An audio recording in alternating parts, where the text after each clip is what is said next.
नमस्कार दोस्तों, स्वागत है यमुना डिजिटल रिसर्च फाउंडेशन के ऑफिशियल यूट्यूब चैनल में। आज की इस वीडियो में हम उन महत्वपूर्ण 50 क्वेश्चनों का डिस्कशन करेंगे जो कि triple C exam, ADC exam, O level exam, इन सभी एग्जामों के लिए अति महत्वपूर्ण है।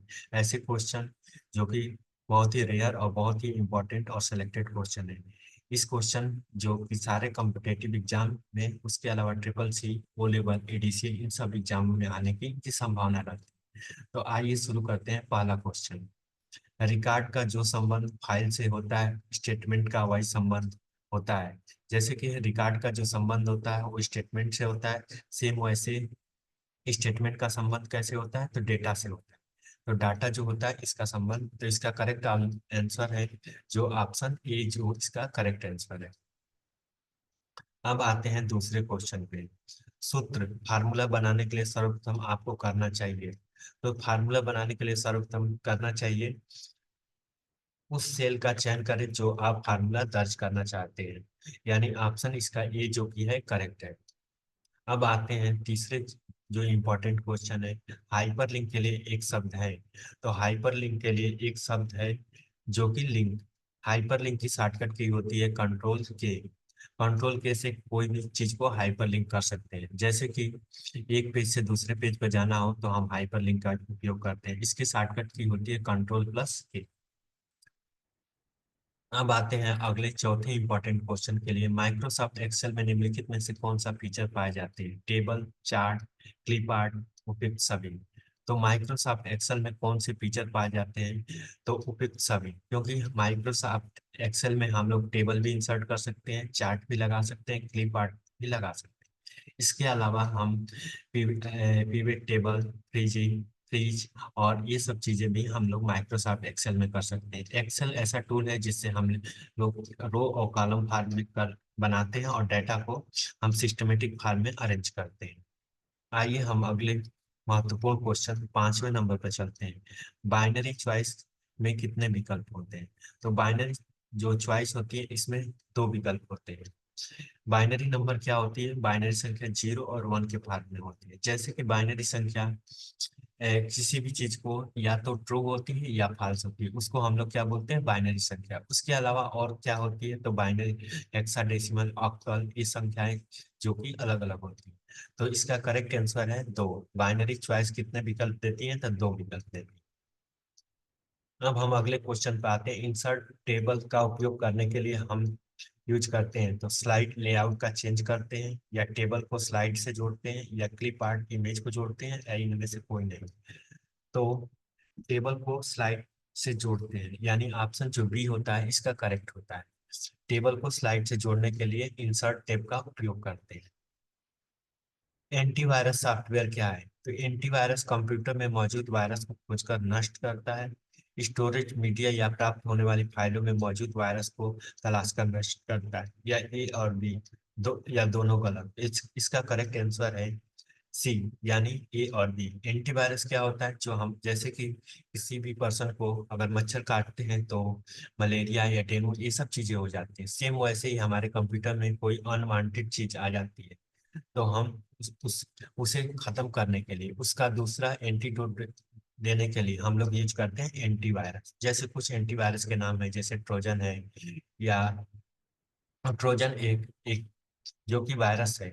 उसके अलावा हम एंटीवायरस देकर इसको खत्म कर देते हैं। तो सातवें का जो करेक्ट आंसर है ऑप्शन सी, यानी ऑप्शन ए और बी दोनों सही है।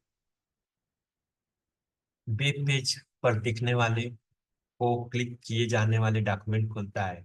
तो वेब पेज पर दिखने वाला जो डॉक्यूमेंट होता है उसे हाइपरलिंक अगर जो होता है उसको अगर क्लिक करते हैं तो एक नया पेज ओपन होता है, जो कि हमने पिछले क्वेश्चन में ही डिस्कस किया था।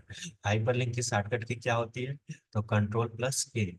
उसके अलावा जो ऑप्शन ए में लिखा है यूआरएल, यूआरएल क्या होता है? यूआरएल हमेशा वेब ब्राउजर पर ओपन होता है, जिसका जिसका फुल फॉर्म होता है यूनिफॉर्म रिसोर्स लोकेटर। उसके अलावा एंकर टैग क्या होता है? तो एंकर, जैसे हम HTML पेज बनाते हैं तो उसमें एंकर का यूज करते हैं। तो आठवें का जो करेक्ट आंसर है ऑप्शन सी, हाइपर। नौवें पे आते हैं। कंप्यूटर के प्रोसेसर की गति मापने के लिए प्रयुक्त होता है, तो बीपीएस, एमपीपीएस, बीओटी या हर्ट्ज। तो नौवें का जो करेक्ट आंसर है वो है MIPS। MIPS जो कि प्रोसेसर की गति को मापने के लिए उपयुक्त होता है। उसके अलावा जब हमारे कंप्यूटर पढ़ते हैं तो कंप्यूटर का हार्ट यानी दिल किसे कहा जाता है? तो प्रोसेसर को कंप्यूटर का दिल कहा जाता है। उसके अलावा कंप्यूटर का दिमाग किसे कहते हैं? तो CPU को कहते हैं। अगले क्वेश्चन पर आते हैं, जो व्यक्ति कंप्यूटर या नेटवर्क को अवैध रूप से एक्सेस करने का प्रयास करता है उसे क्या कहा जाता है? तो क्रैकर, हैकर, चेकर या अपराध शक्ति। जो व्यक्ति अवैध रूप से एक्सेस करने का प्रयास करता है उसको कहा जाता है क्रैकर। उसके अलावा जो हैकर होते हैं, हैकर क्या करते हैं? हमारे विदाउट परमिशन के हमारे डेटा को चुरा लेते हैं, उसको हम लोग बोलते हैं हैकर। और जो हमारे बिना परमिशन के हमारे डेटा को, नेटवर्क को एक्सेस करते हैं उनको बोलते हैं क्रैकर। अब हम 11वें इंपॉर्टेंट क्वेश्चन पे आते हैं, अनेक से अनेक को इनमें से कौन सा प्रारूप दिखाई जाता है? तो distinct model, object oriented model, network model या रिलेशनल मॉडल।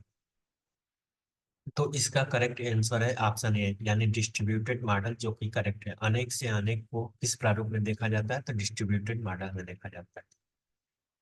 12वें क्वेश्चन पे आते हैं, किसी विंडो की साइजिंग का पहला कदम निम्नलिखित में से कौन सा है? तो इसका जो पहला कदम है, किसी कोने या बॉर्डर में पाए जाते हैं। तो यानी ऑप्शन जो सी है ये करेक्ट है। करंट स्लाइड को प्रेजेंटेशन स्टार्ट करने की विधि निम्नलिखित में से कौन सी है? अगर करंट स्लाइड है तो उसकी प्रेजेंटेशन स्टार्ट करने के लिए हम हमेशा यूज करते हैं शिफ्ट के साथ F5 यानी ऑप्शन सी। उसके अलावा अगर स्टार्टिंग स्लाइड से शुरू करना हो तो हम कौन सा यूज करते हैं? F5। लेकिन अगर करंट से करना है तो हम शिफ्ट के साथ F5 का यूज करते हैं। कौन सा वेब ब्राउजर पूरी दुनिया में सबसे ज्यादा इस्तेमाल किया जाता है? तो सबसे ज्यादा अगर हम पूरी दुनिया में बात करें तो गूगल क्रोम ब्राउजर सबसे ज्यादा यूज किया जाता है।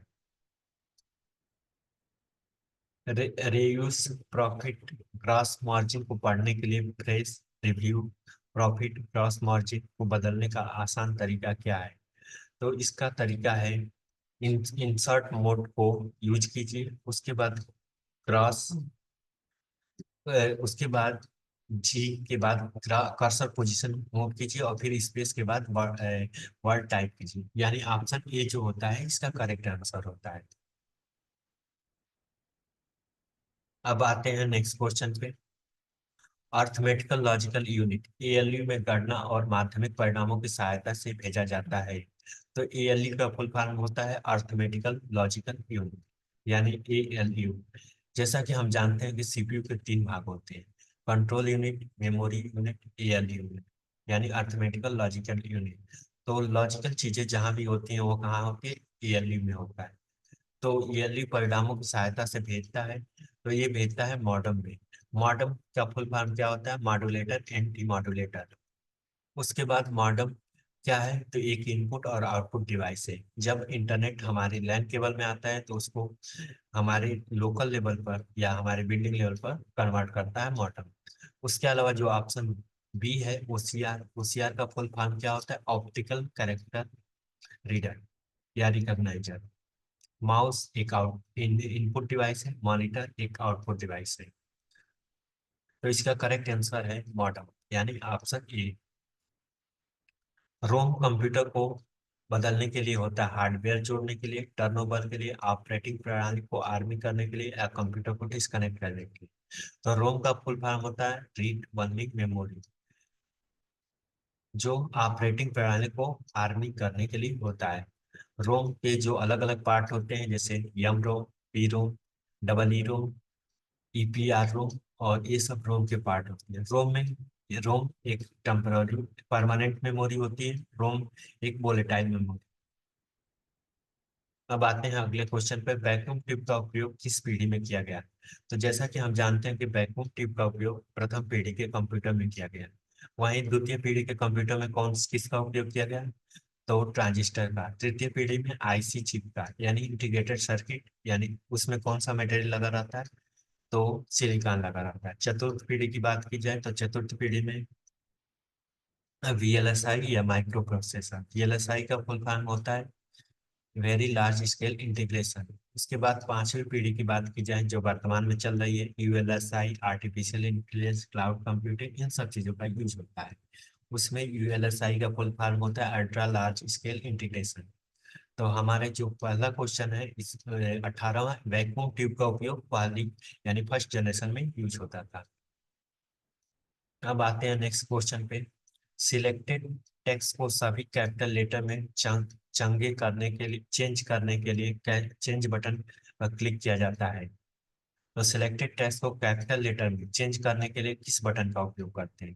तो जैसे कोई भी सिलेक्ट टेक्स्ट है उसको कैपिटल लेटर में सिलेक्ट करने के लिए हम अपर केस का उपयोग करते हैं। यानी इसका जैसे कैपिटल लेटर करने के लिए अपर जो कैपिटल लेटर होता है उसको अपर केस बोलते हैं, लेकिन इसमें अगर हम कैप्स लॉक का यूज करेंगे तो कोई भी लेटर लगातार कंटिन्यू में कैपिटल लेटर में हो जाएगा। उसके अलावा हम जानते हैं इसके साथ ही अलग क्वेश्चन, जैसे अपर केस यानी कैपिटल लेटर में कोई भी चीज लिखना, लोअर केस यानी स्मॉल लेटर में लिखना। लेकिन यहाँ पे बटन की बात की गई तो कौन सा बटन यूज करते हैं? कैप्स लॉक का यूज करते हैं। इसके दबाने के बाद कोई भी चीज हम कंटिन्यूअस वे में सिक्वेंसली कैपिटल लेटर में होता है। अब आते हैं 20 नंबर के क्वेश्चन पे। कंट्रोल प्लस आई की स्ट्रोक का उपयोग करते हैं।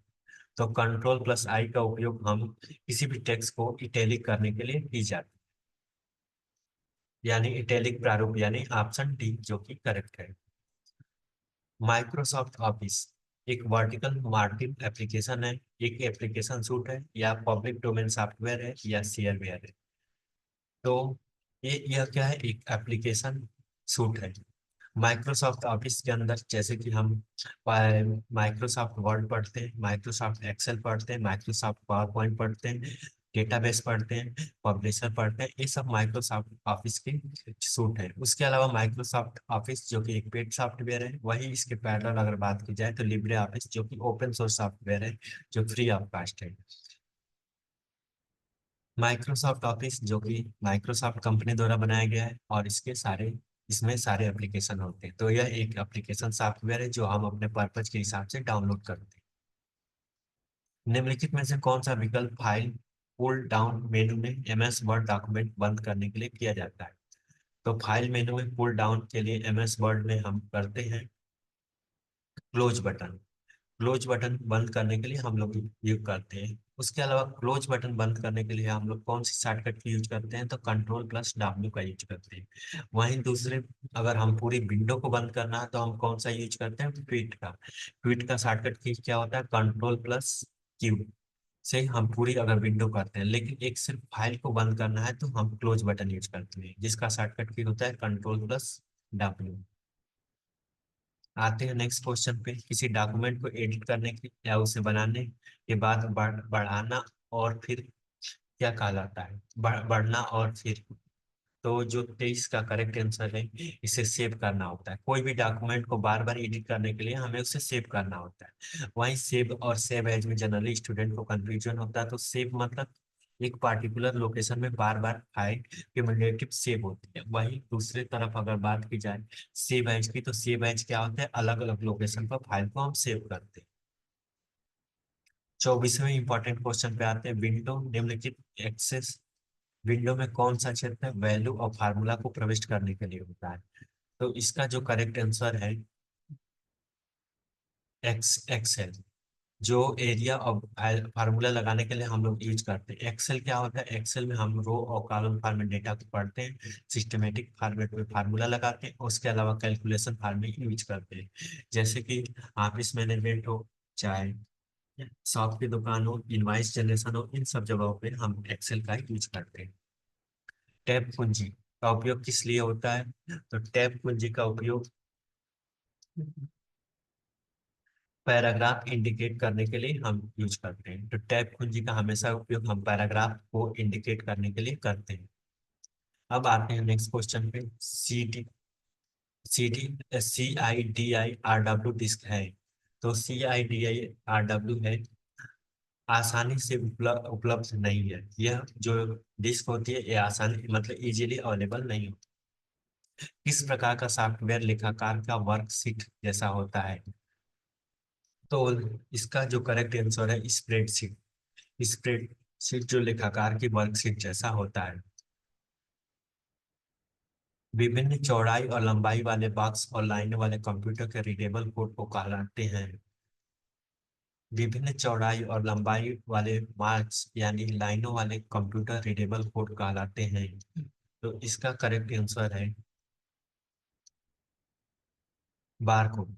बारकोड या बारकोड एक इनपुट डिवाइस है, और बारकोड जो कि एक लाइन बनी होती है, और उसके बारे में हम ऐसा रीडेबल कोड जनरेट करते हैं।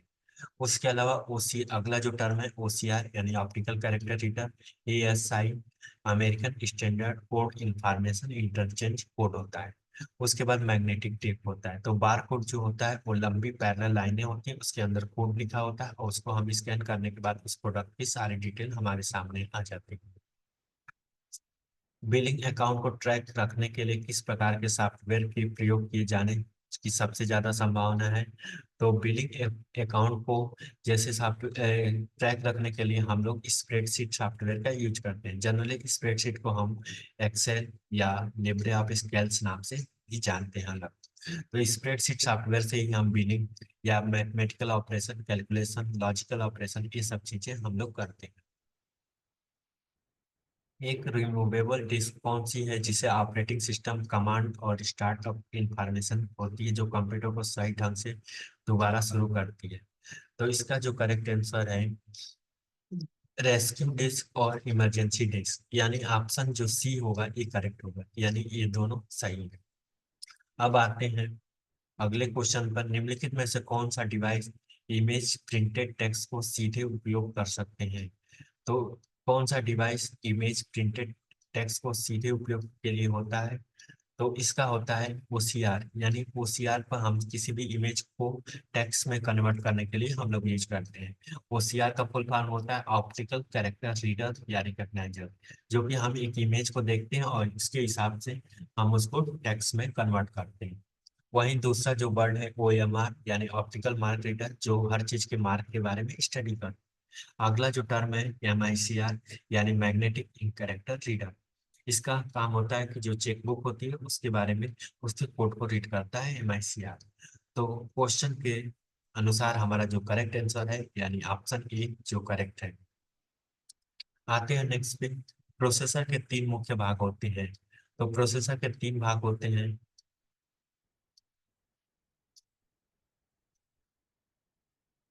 प्रोसेसर के जो तीन भाग होते हैं एएलयू, कंट्रोल यूनिट और रजिस्टर।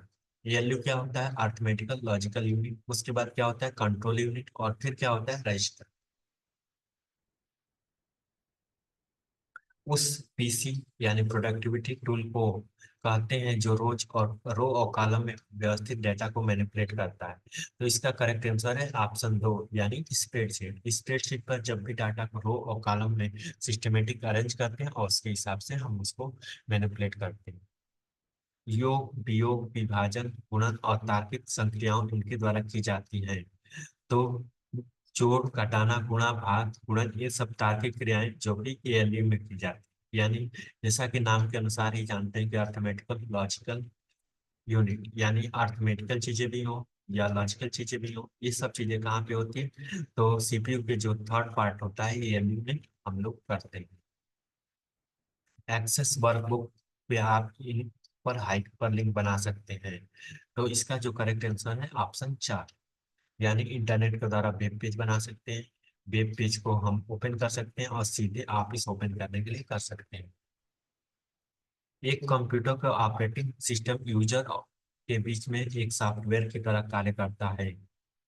तो एक कंप्यूटर की ऑपरेटिंग सिस्टम जो यूजर के बीच में एक सॉफ्टवेयर की तरह कार्य करता है तो वो होता है मेमोरी, यानी ऑप्शन एक जो है करेक्ट है। स्टोरेज मीडिया के रूप में निम्नलिखित में से क्या सीडी रोम के फायदे हैं? तो सीडी रोम के फायदे हैं जो कि उपरोक्त सभी यानी ऊपर के तीनों ऑप्शन जो कि करेक्ट है।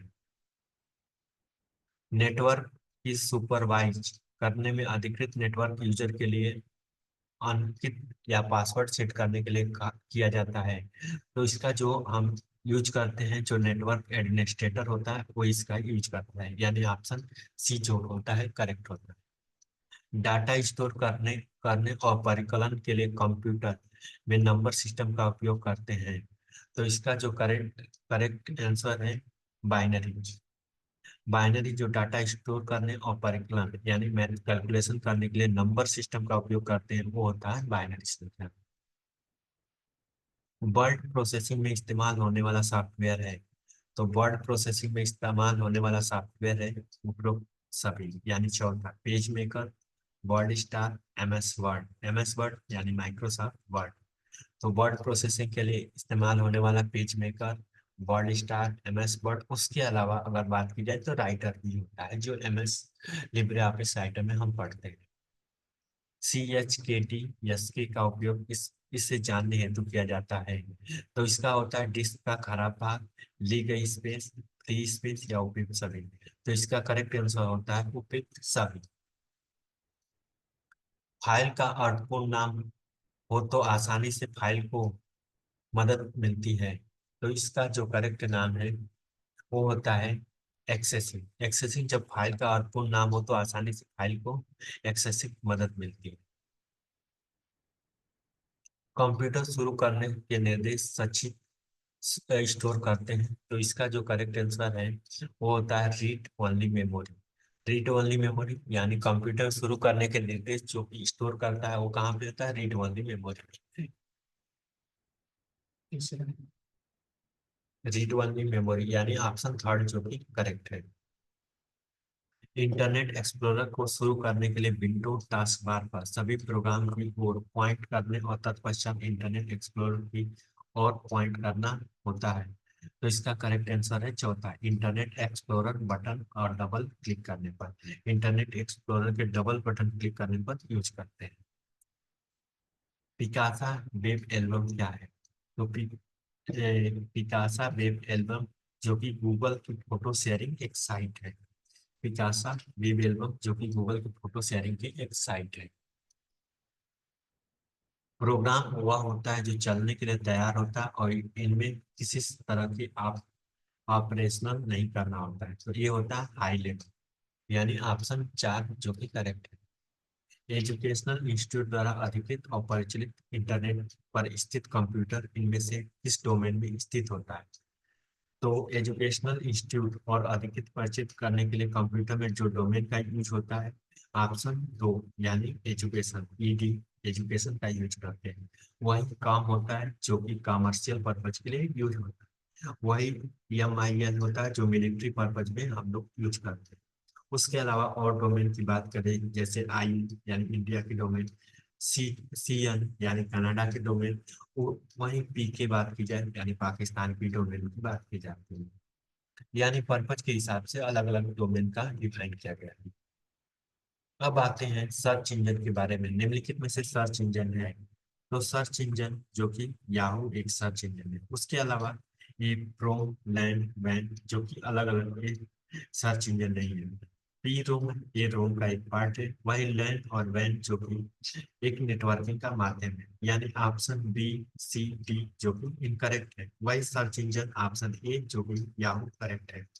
उसके अलावा सर्च इंजन की बात की जाए तो सर्च इंजन जैसे गूगल का है, याहू का है, बिंग का है, बैडू का है, ये सब जो कि सर्च इंजन है। तो सर्च इंजन याहू है। अब आते हैं अगले क्वेश्चन पे। डॉक्यूमेंट के लेफ्ट का प्रयोग करने के लिए सिलेक्ट एरिया को क्लिक करने में वर्ड प्रदर्शित करता है। तो इसका जो करेक्ट आंसर है उपयुक्त सभी, यानी left right tab, centre tab या डेसिमल टैब का उपयोग हम करते हैं। नई टेबल बनाने हेतु किस विधि में फील्ड टाइप और साइज निर्दिष्ट करने की आवश्यकता नहीं है? तो नई टेबल बनाने हेतु किस विधि या फील्ड टाइप की साइज निर्दिष्ट करने की आवश्यकता नहीं है? तो इसका करेक्ट आंसर है डाटा इंटर करके टेबल क्रिएट करना। तो नई टेबल बनाने के लिए डाटा टेबल क्रिएट करना। इस तरह से हमने 50 इंपॉर्टेंट क्वेश्चनों पर किया डिस्कशन। ये 50 question triple C, ADC, O level में अति महत्वपूर्ण है जो कि बहुत डिटेल में हमने बताया है। इसके अलावा अगर आप कंप्यूटर सीखना चाहते हैं तो हमारे ऑफिशियल सेंटर यानी यमुना डिजिटल रिसर्च फाउंडेशन के ऑफिशियल सेंटर में जुड़ सकते हैं।